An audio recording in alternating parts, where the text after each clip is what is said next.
There's something strange about the way people talk about where they live in the United Kingdom. Ask anyone on the street, and they'll tell you their town is all right.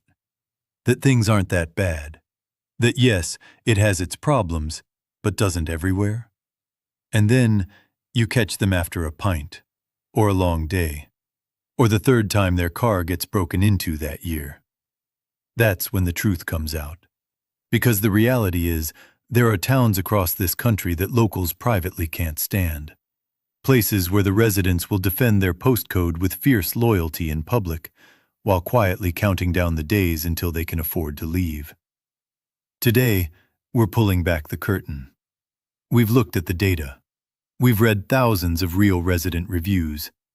We've dug through government deprivation indexes, crime statistics, and housing reports. And what we found, well, you'll see. These are the UK towns that locals secretly hate, but would never, ever admit. Stay with us, because number 1 on this list might genuinely shock you. Welcome back to our channel, where we give you the honest, unfiltered truth about life across the United Kingdom. If you're new here, hit subscribe. We post every week, and trust us, you'll want to see what's coming. Right, let's get into it. Before we begin, a quick word on how we chose these towns. We didn't just pick places that look rough on the outside. That would be too easy, and frankly, unfair. Instead, we used a combination of 3 things. First, the UK government's own index of multiple deprivation, the official measure of how deprived an area really is across income, employment, education, health, crime, housing, and access to services. Second, real resident reviews from community platforms where locals speak anonymously, where the truth tends to be far less polished.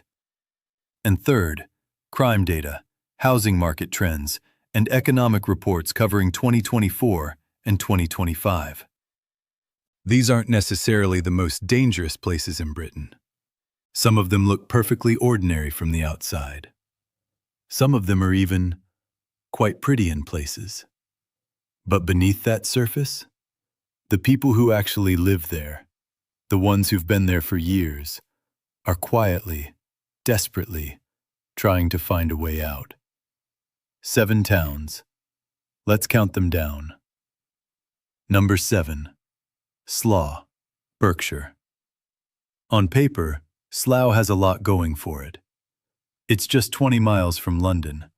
It has one of the strongest employment bases in the entire country. The trading estate here was the first of its kind in Europe. There's money in Slough. There genuinely is. And yet, Slough has been voted, time and time again, as one of the most unloved towns in England. Not necessarily the most dangerous, not the most deprived, but the most joyless. Ask a Slough resident what they love about their town, and the silence that follows tells you everything. The town center has been described by its own residents as a concrete nightmare. The famous poet John Betjeman once wrote, and we're paraphrasing gently here, "Come, friendly bombs, and fall on Slough."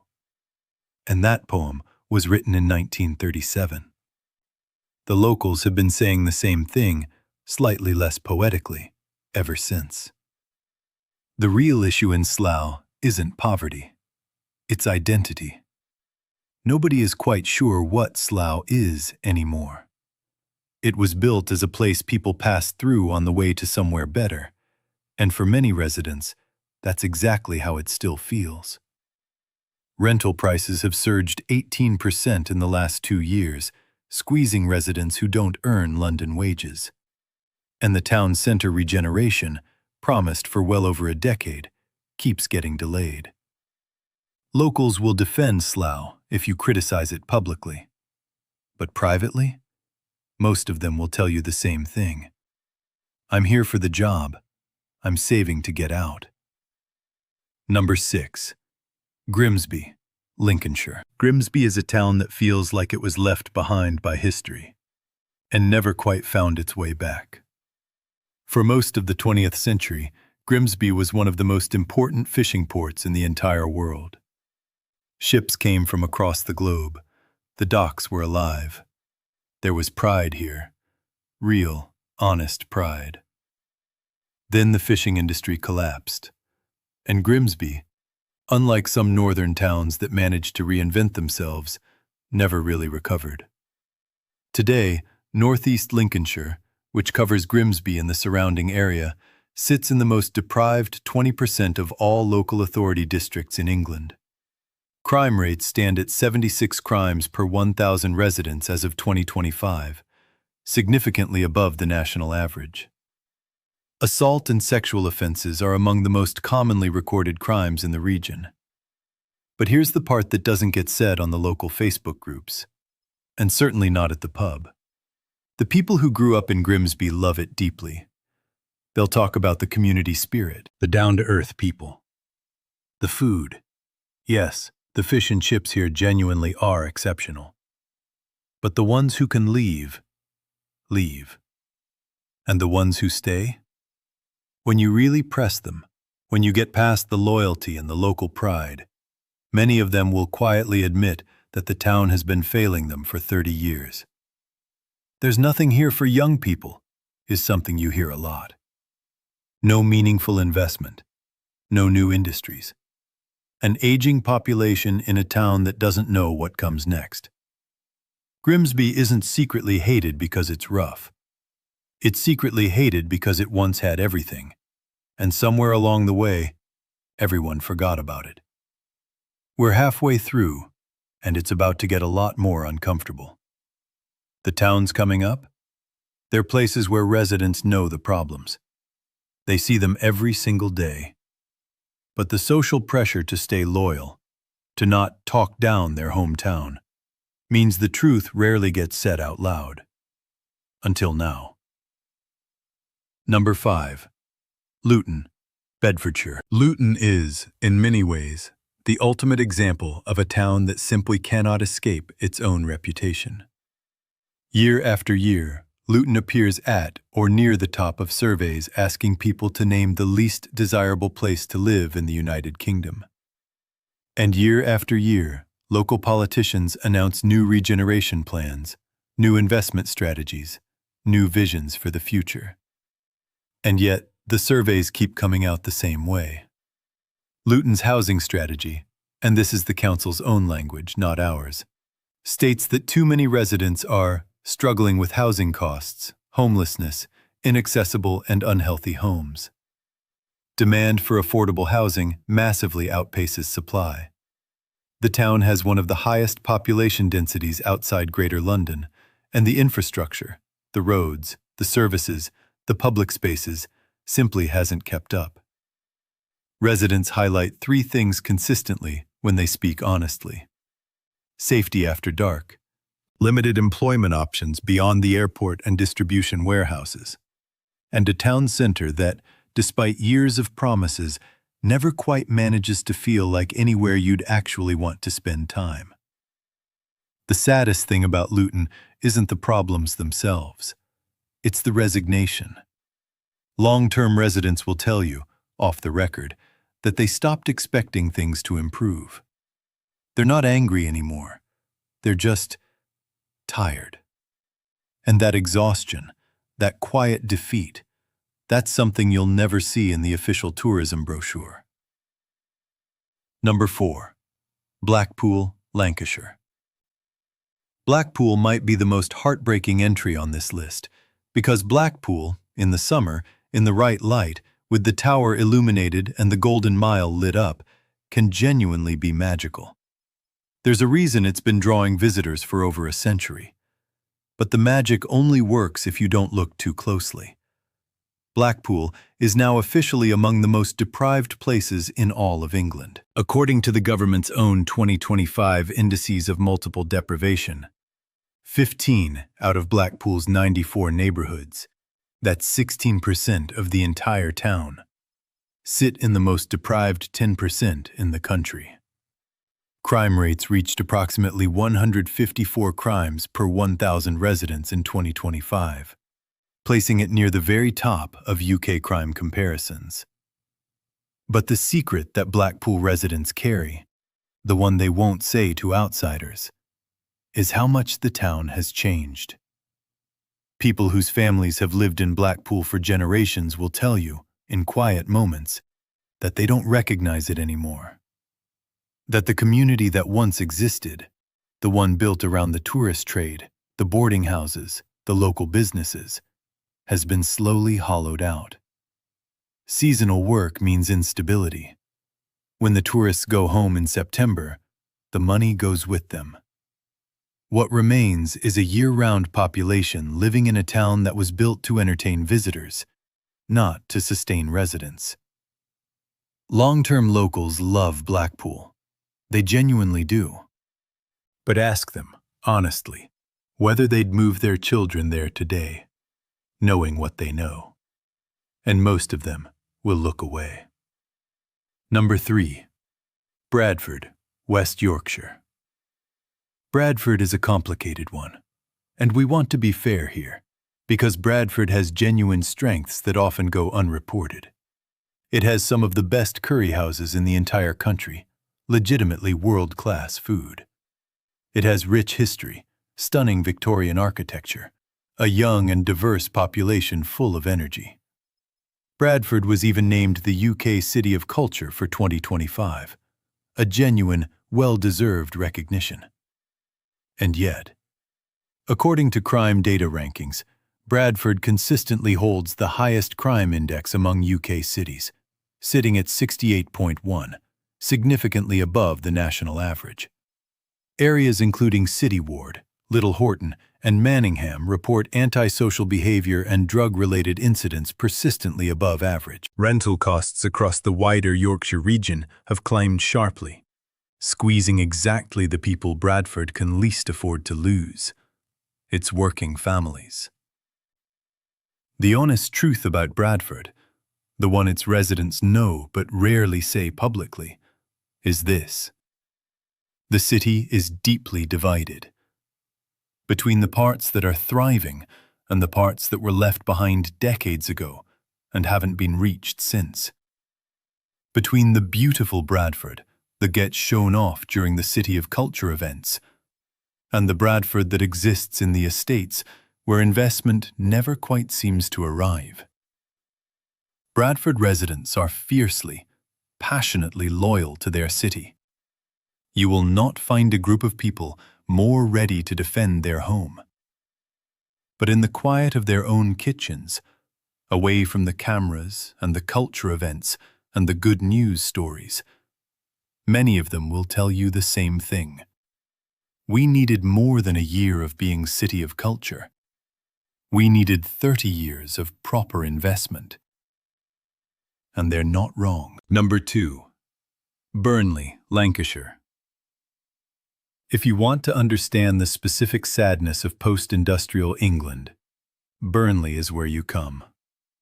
Because Burnley isn't dangerous in the dramatic way some cities are. It isn't loud about its problems. It's quietly, persistently, stubbornly struggling, and has been for the better part of 50 years. According to the 2025 Government Deprivation Index, Burnley has 6 out of 60 neighborhoods, a full 10%, sitting in the most deprived decile in all of England. Unemployment, income deprivation, and limited access to services remain persistent problems that no single policy has managed to solve. The town centre tells its own story. What was once a thriving market town, a place where the cotton trade made families prosperous, now has a high street where charity shops and payday lenders have replaced what used to be there. Here is the thing about Burnley that locals will never quite say out loud, but which comes through in everything they don't say. They're embarrassed, not of who they are, but of how their town is perceived. They know what the statistics show. They know what outsiders think. And they've internalized that shame in a way that makes it hard to hope for anything different. The football club, Burnley FC, is the one thing that still genuinely unites people here. The one source of pride that doesn't require an asterisk. Everything else? It's complicated, and the locals know it. Number 1. Jaywick, Essex. And here we are. Number 1. Jaywick. For the 4th consecutive time, 2010, 2015, 2019, and now 2025, the UK government's official index of multiple deprivation has ranked Jaywick as the single most deprived neighborhood in the entire country. Not in the worst 10, not in the worst 100, the most deprived. Full stop. Here is the story of Jaywick, because it is genuinely unlike anywhere else in Britain. In 1928, a developer named Frank Stedman purchased a stretch of salt marsh and farmland on the Essex coast, 2 miles west of Clacton-on-Sea. His plan was simple: affordable holiday homes for working-class Londoners. Tiny chalets, cheap to build, cheap to buy. A little piece of the seaside for families who could never otherwise afford it. And for a while, it worked. Throughout the 1930s, Jaywick was a happy place, a holiday place, full of laughter and sand castles and the smell of salt air. Then the war came, and the housing crisis that followed, and the families who had weekend chalets, families who had nowhere else to go, moved in permanently. The chalets were never built for year-round habitation. No proper foundations, no insulation. Roads that were never adopted by the council, meaning no public maintenance money. A village sitting on marshland, technically below sea level, with the North Sea on one side. And there it has remained. By 2011, 62% of working-age residents in Jaywick were receiving benefits, compared to 15% nationally. Today, according to the Citizens Advice Bureau, 40% of residents cannot work due to disability or long-term illness. 60% of children at the local primary school qualify for free school meals. And here is the most important thing we want you to understand about Jaywick. The people who live there are not statistics. They are not a cautionary tale. They are people. Real, complicated, often warm and community-minded people, living in a situation that history created and that a long series of governments have failed to properly address. Locals in Jaywick will not often tell you they hate it there. Many of them feel a fierce, protective love for this strange, scrappy little village by the sea. But they will tell you about the flooding risk. The emergency evacuations in 2013 and 2017, when the sea threatened to swallow the whole village. They will tell you about the roads that open up with sinkholes because they're built on marsh, and nobody has the budget to fix them properly. They will tell you about watching their children grow up and leave, because there is nothing in Jaywick to stay for. The secret that Jaywick residents carry, the one too painful to say, is not that they hate the place. It's that they know, in their bones, that the place was never meant to be what it became, and that nobody with the power to change that has ever quite cared enough to do so. So there it is, 7 UK towns where the gap between what people say in public and what they feel in private is wider than almost anywhere else in the country. Slough, Grimsby, Luton, Blackpool, Bradford, Burnley, Jaywick. Different places, different histories, different problems, but all of them carrying the same quiet burden. The weight of knowing that your home, the place that shaped you, the streets you grew up on, has been, in some fundamental way, left behind. And here's what we want to leave you with. These towns are not beyond saving. Every single one of them has community, culture, history, and people who genuinely care. What they share, more than crime statistics or deprivation indexes, is the experience of being overlooked for too long. If you're thinking about relocating, these are places to research carefully and honestly, rather than dismiss entirely. because the truth about all of them is more complicated and more human than any ranking can capture.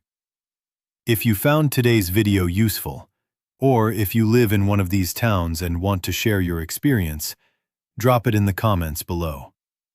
We read every single one. And if there's a town we missed, one that you think deserves a place on this list, tell us. We're already planning part 2.